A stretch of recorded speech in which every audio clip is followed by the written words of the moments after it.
तो सबके अपने दावे हैं, सबके अपने आंकड़े हैं। हर दल की जीत की हुंकार है और एक दूसरे पर धुआंधार प्रहार है, लेकिन इन दावों में कितना है दम, इस बात का फैसला 24 घंटे के बाद हो जाएगा। लेकिन उससे पहले विपक्षी नेता एग्जिट पोल पर सवाल उठा रहे हैं।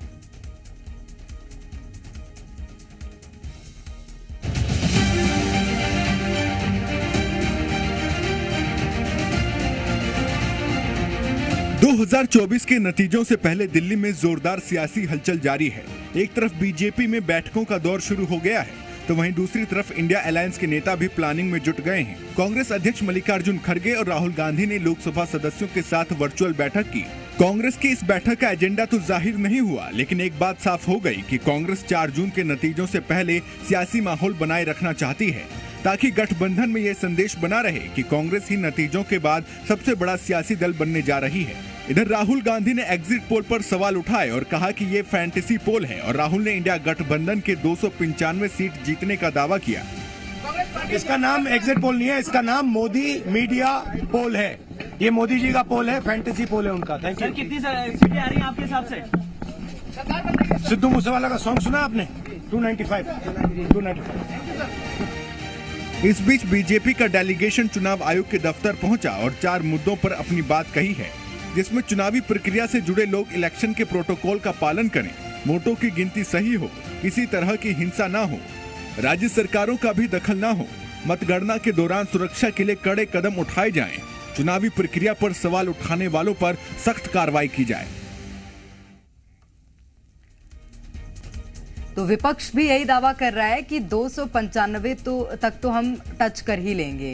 वहीं देश की सियासत पर अगले 5 साल कौन राज करेगा, कौन दिल्ली के सिंहासन पर विराजमान होगा, इसका फैसला ठीक एक दिन बाद हो जाएगा। लेकिन उससे पहले सियासी पारा हाई है।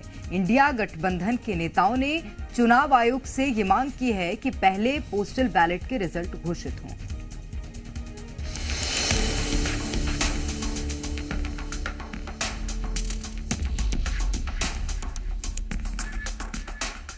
मतगणना से पहले चुनाव आयोग के दफ्तर में बड़ी हलचल का दौर जारी है। विपक्षी गठबंधन के नेताओं का डेलीगेशन चुनाव आयोग पहुंचा और पोस्टल बैलेट की गिनती के मुद्दे पर चुनाव आयोग से मुलाकात की और वोटों की गिनती को लेकर चिंता जाहिर की। कांग्रेस नेता अभिषेक मनु सिंघवी की अगुवाई में इंडिया गठबंधन के नेताओं ने चुनाव आयोग से मुलाकात की। सिंघवी ने कहा कि पोस्टल बैलेट की गिनती को लेकर हमने सुझाव दिए हैं।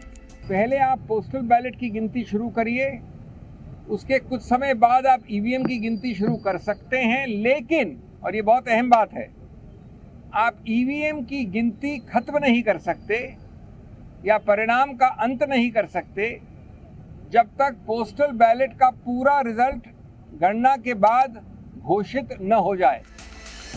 कांग्रेस ने आरोप लगाया कि चुनाव आयोग ने गाइडलाइंस के जरिए नियमों में फेरबदल किया है और 2019 के गाइडलाइंस को हटा दिया है, जिसके तहत ईवीएम की अंतिम गिनती से पहले पोस्टल बैलेट की गिनती खत्म करना जरूरी नहीं है।